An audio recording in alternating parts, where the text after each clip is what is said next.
now we would like to open the floor to Q&A. Okay. But first, we would like to move on to Q&A session, but first I will ask them a few questions first. Firstly, why do you only focus on engineering students but not the whole NUS? Okay, I can say. First, because we are ENG, we are engineering students. We are more familiar with the engineering department.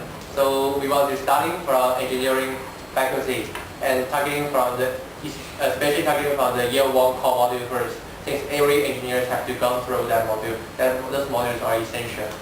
Then, after we gain successful experience in the engineering part, then we can bring this experience to other faculties, maybe science or law. So it's the first step of yes, yeah, this is the test out. Then we may spread it out to the whole English. Okay. Next question. Since there are in lecture there are 400 over students, how could you cater to everyone's needs? Right. So it's impossible, right? But in your feedback, the main focus of the proposal is to cater to both lecturers' needs and the students' needs. How do you answer? Yeah, I'll take that question. So how do we cater to 400 students? That's a lot, right? And there's only limited resources, one or two teachers maybe to one big group. So what we're suggesting is the continuous feedback loop, and therefore through this the teacher can then answer the student, either meet them up directly to if it's urgent enough, or maybe cater small groups based on their interest maybe, or what they are weak at, and then slowly improve upon it. Yeah. So it is more like the teacher has to assess what the students are, what they want through feedback that they receive, and then do adjustments accordingly. The general needs of the students. Yeah. Okay. Now we would like to open the questions to the floor. Anybody who should ask?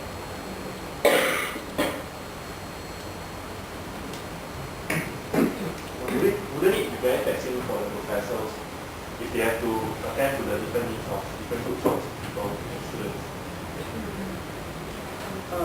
Yes, definitely it's very taxing on the professors, but we feel that the professors themselves are actually professional enough to undergo these changes, and it's a positive change for them. Yeah, so I think they are professional enough, but however, if they really feel that it's really too taxing, they can choose to opt out of the program as well. However, though, we believe that the education of our students is actually very crucial in the development of our students.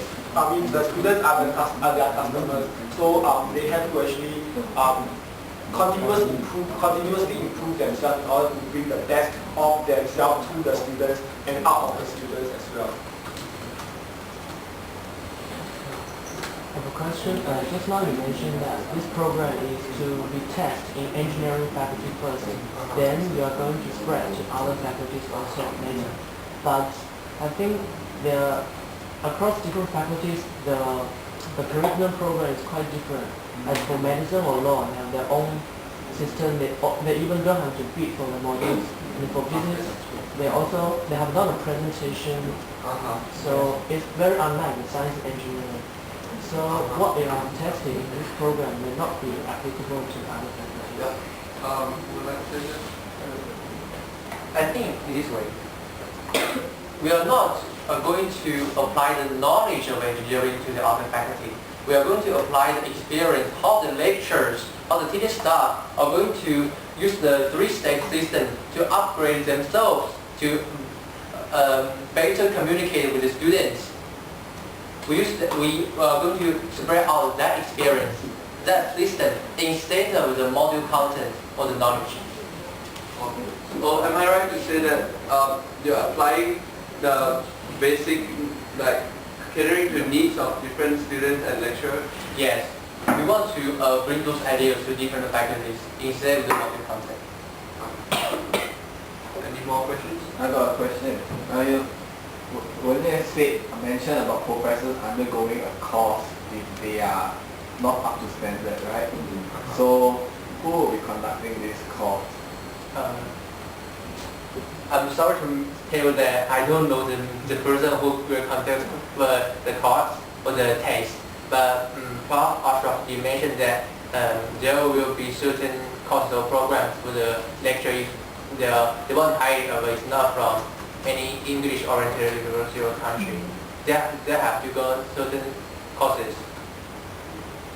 And these courses are actually already existing. They are provided by the CDTL, which is the Central Development of Teaching and Learning.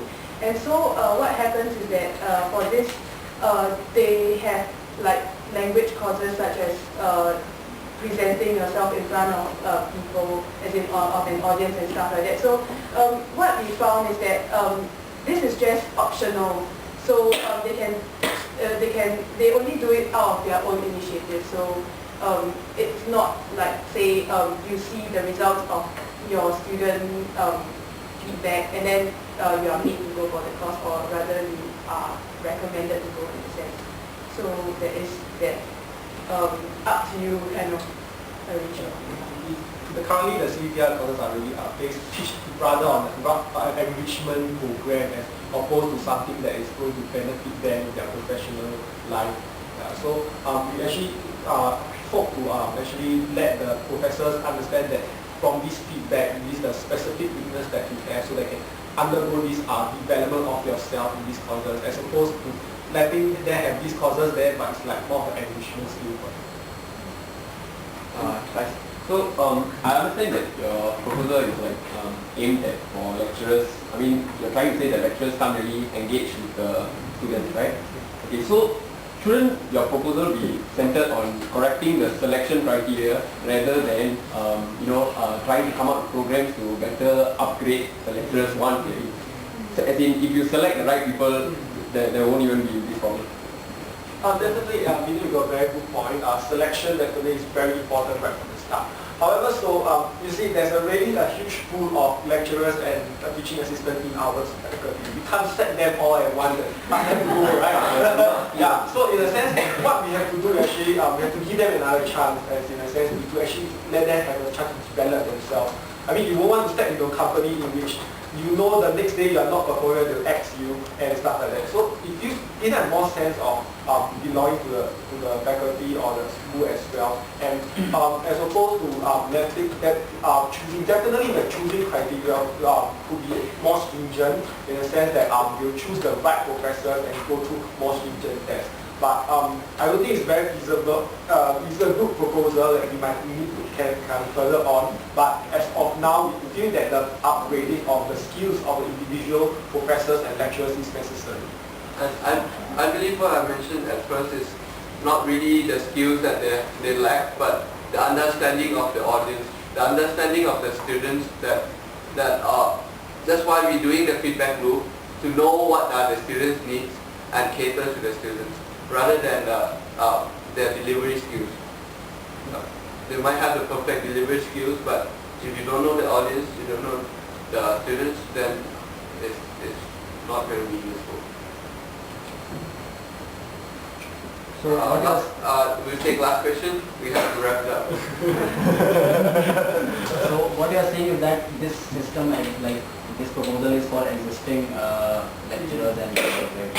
So don't you think it is rather limited, that your proposal shall go for a limited period of time, and then, because you should also include the selection procedure also, right?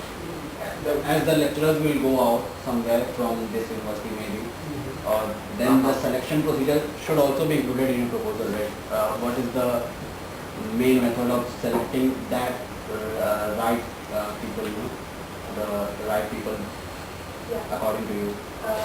Okay. Anyway, basically, right, what we have spoken to from Ashraf about the selection criteria, he is not the person really in charge, but he knows the system well enough, and therefore what he says is they select, as in the current selection criteria is already there, and what they have to focus on is knowledge. We wouldn't want like teachers and professors who don't even know their stuff before they come in, right? So, and being in engineering, as in, and being in a very top-notch, one of the top few, actually 9 in the whole world, what happens is that you need that cutting edge technology and people who are able to reach that certain level is very rare.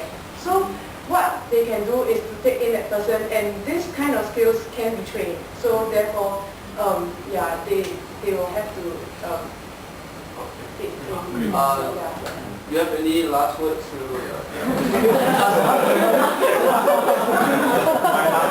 Okay, in conclusion, in line with the engineering's mission to nurture engineering leaders, we feel that the professional development of our teaching staff is crucial.